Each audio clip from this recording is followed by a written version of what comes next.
Bismillahirrahmanirrahim. Assalamualaikum warahmatullahi wabarakatuh. Jumpa lagi bersama saya Pak Aryan. Yang pasti ini adalah pertemuan kedua kita, karena kita kemarin sempat berjumpa melalui daring. Dan semoga kalian tetap baik-baik saja dan tetap semangat untuk belajar di rumah ya. Tentunya tetap produktif ya, meskipun dalam keadaan seperti ini, tapi kalian tetap aktif belajar ya.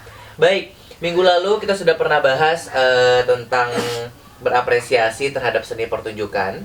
Dan Pak Rian sudah menjelaskan jenis-jenis seni pertunjukan, bagaimana cara untuk manusia dalam menjaga budayanya, bagaimana cara kita berempati terhadap seniman atau budayawan.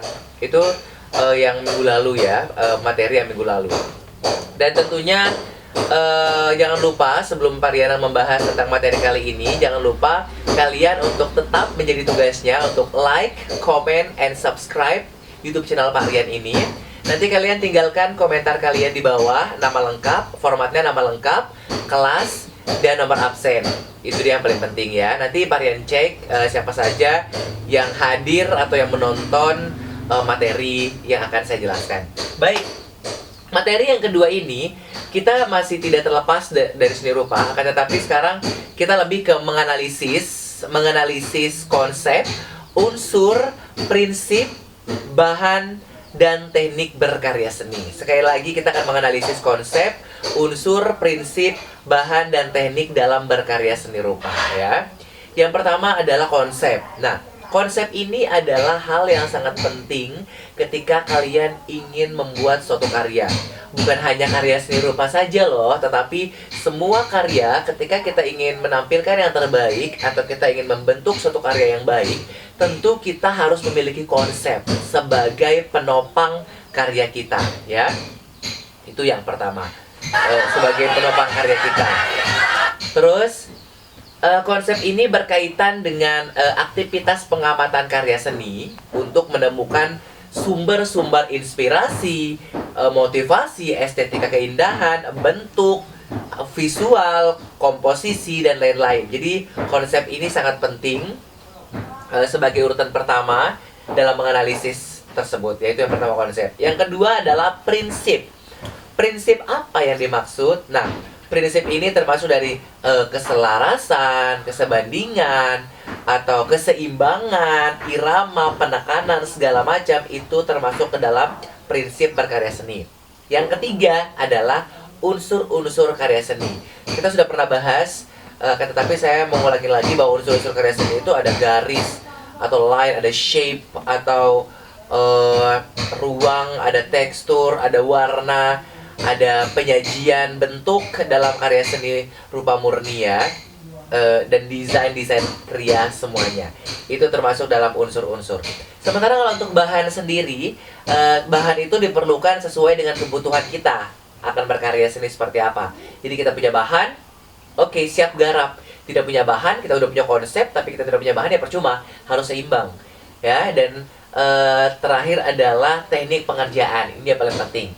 Teknik pengerjaan ini adalah salah satu bagian yang penting ketika kita ingin membentuk atau berkarya seni rupa ya. Terus juga yang selanjutnya adalah menganalisis jenis, tema, fungsi, dan nilai estetis karya seni ya.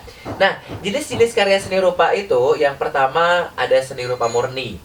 Seni rupa murni yang sudah kita jelaskan, contohnya berupa lukisan, patung, dan grafis. Yang kedua adalah seni rupa terapan ya, desain kriya dan lain-lain. Yang ketiga adalah multidimensi.